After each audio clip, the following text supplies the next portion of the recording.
The predecessor in your role came out and said that the league stance is there is no link between CTE and playing football. Has the league stance at all changed now that you're in the role? I don't know the issues. I don't know the science. I have some ideas because as a former player, I've paid attention to the issues. But what I've committed to is understanding the science, to read every report I can read, to educate myself and to speak to the issue when I am ready.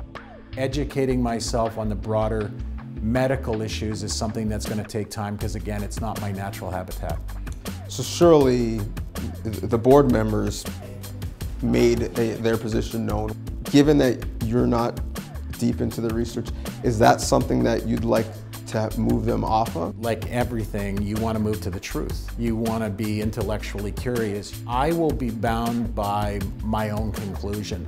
I have been asked to lead the league. I've been asked to play the role of CEO-style commissioner, which is to say they've asked me to run the business of football. And what I can offer is I have always been my own person. I will always be my own person, and I will come to a conclusion based on a lot of in-depth research. And when I reach that conclusion, I will explain to my partners what conclusion I've reached and how I've reached it. And I know I'll be supported by them because they want the person in my seat to be an honest, ethical, forthright professional. The league has its detractors. In your estimation, what are the misconceptions about the league that people don't get, that they miss, why they aren't as in love with it the way you are? Well, you know, number one is I think there is a misunderstanding about the quality of our athletes. And I can tell you, if you get a chance and you've had this, you've stood on the sidelines, these are unbelievably talented people playing a game that for which they possess enormous skill. And I think the misconception is somehow our game is second to something else. Our game is second to nothing. Our game is our game.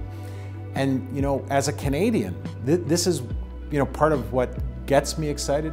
I don't think there's anything more Canadian than the Canadian Football League. Celebrating our 150th anniversary as a nation. And I would say we're at this phenomenal moment in our history where we may be as puffed up as Canadians can be. Like we're this humble collection of people, but I think we're really proud of who we are in part because we have delivered a message to the world that we are open for business and we're welcoming of everyone. Well, that's been the CFL for as long as I can remember it. And we're going to invite every Canadian to come into the tent and be part of this, because I think once we get them watching our great game and watching our great athletes, we're going to have them for the rest of their lives.